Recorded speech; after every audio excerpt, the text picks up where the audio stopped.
So Bombay Velvet is next for you? Actually, I'm doing a film called Besharam with Abhinav Kashyap, who made Dabang. Hmm. It's a really fun caper. I'm playing a Tapori character, so that would be interesting for me. After Jan's film, then I do Bombay Velvet, which is Anurag Kashyap's first movie on Bombay, and his take on, it's this Salim Javed meets Manmohan Desai love story, meets Scarface, meets Carlito's Way. So it's a very interesting world for me. It's based in the 50s to the 70s. It's at the time when the Marine Drive was just coming about and everybody wanted a piece in the pie. Yeah. And Gyan has written it. Absolutely. He's brilliant. Exactly. Absolutely. I'm actually meeting him tomorrow. He's in he's in town. I know. We're supposed to meet him tomorrow. So that should be fun. And then I'm working with Imtiaz again. He's written a wonderful contemporary love story, another take on love. He's clearly obsessed with love stories. He is. And I admire that is that he's not trying to make films that doesn't come naturally from him. Yeah. He's not trying to make a comedy film or an action film because he doesn't have anything to say in that genre. He can easily, today Imtiaz is a very successful director. Yeah. He can pick any genre and every actor in this industry would work with him and he could, make millions and millions. But he's just trying to tell stories that come naturally from him. And I believe that. He may make faulty films. I'm not saying that he makes perfect films and, they're complete. Rockstar had many faults in it. But at least it comes from a sense of truth and conviction, and I really respect and believe that. Yeah, and I think this experimenting with genres thing is a little overrated. I mean, look at a filmmaker like Almodovar. He's made the same film possibly 40 times and it's fine. It's absolutely fine. But each one of them is fabulous. And Scorsese, see all these filmmakers, they come from a certain world and they've seen these people in their lives and they know that feeling and emotion and they indulge in it and that's great, You just have to kind of trust that person, believe in his conviction and go along with it. Would you consider playing Raj Kapoor in a film?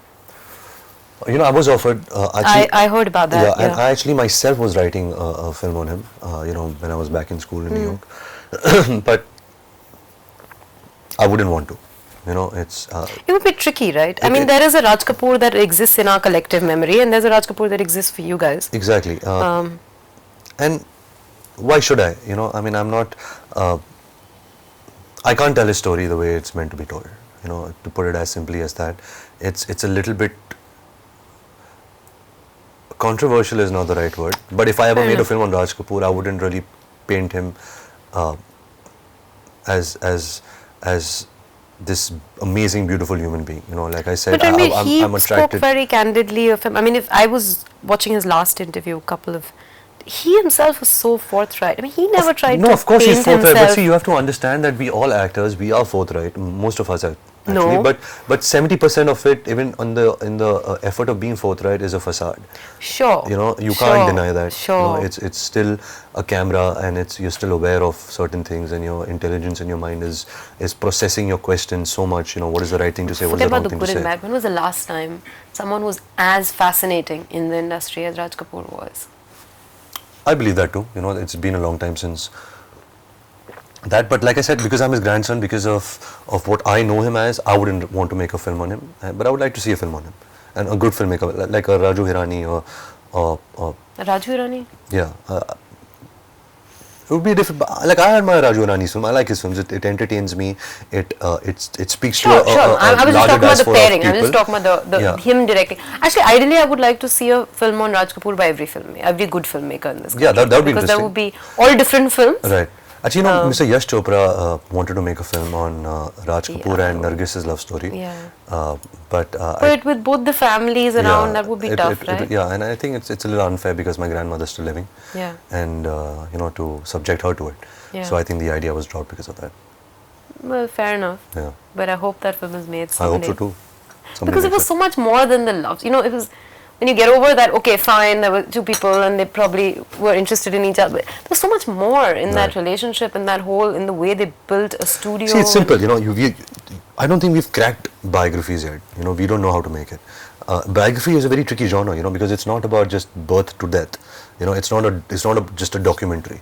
I'll read a book instead. You have to make it engaging. You want people to really. It's also about interpreting a life. Exactly. I just saw La Vivienne and Rose. How do you pronounce that? La Vie and Rose. Yeah. Did you see it? Yeah. I mean, I was blown away. Big Marion Cotillard fan. And I was like amazed. I saw it day for night, and I thought that was such an interesting, engaging, intriguing way of making a biography. The way the screenplay unfolds, and it really pays a fitting tribute to what's her name? The Blanking singer. out, blanking yeah, out. we're banking out on names. Yeah. Her, a film like King's Speech. Also, even Iron Lady, it's not that Right. great a film, but what do you pick to talk about? When Exactly. you're talking about Thatcher, what do you pick It's to not talk about really painting, Thatcher, she was born this way and she died like this. For me, it was really interesting that they focused on her relationship with her husband, Right, and that's her what really dementia. matters. Yeah. And the last shot I still remember when she goes back to washing the dishes, yeah. and it's just on her face. It's everything. Also her, man. Yeah. It's her. Yeah, So yeah, we have to crack that biography genre. I don't think we've cracked it yet. Okay, one last question. What would you change about your life if you could right now? What would I change about my life? It could be something really small also. Brush my teeth at night, eat vegetables, and really kind of surrender to relationships. I'm so scared, to kind of surrender to a person. If it's a girlfriend, if it's my parents, if it's to anything, I'm holding back a lot. You think you're ready to do that? You are ready anytime. You're as ready as you want it to be. But right now, I'm just fighting it. But there can be a toll, especially given that But we it's have worth it, professional no? lives. But it's worth it because at the end of it, when you're old, films is great. You'll be remembered by it. You'll work hard and you'll be successful and you'll have money and luxury and all of that. But it's really these relationships and the emotional content of your life and how rich you are emotionally. Just to be devil's advocate, it could also destroy you. It could also But it's worth it. Sap you. It's worth it. That's the risk. That's the exciting risk in life, right? Is the relationships you make. Isn't it better to be sapped by a rock star than be sapped by a relationship? It is, but I think being sapped by a girl who you're completely in love with and you surrendered, I think that's way more exciting than any film can give you. Well,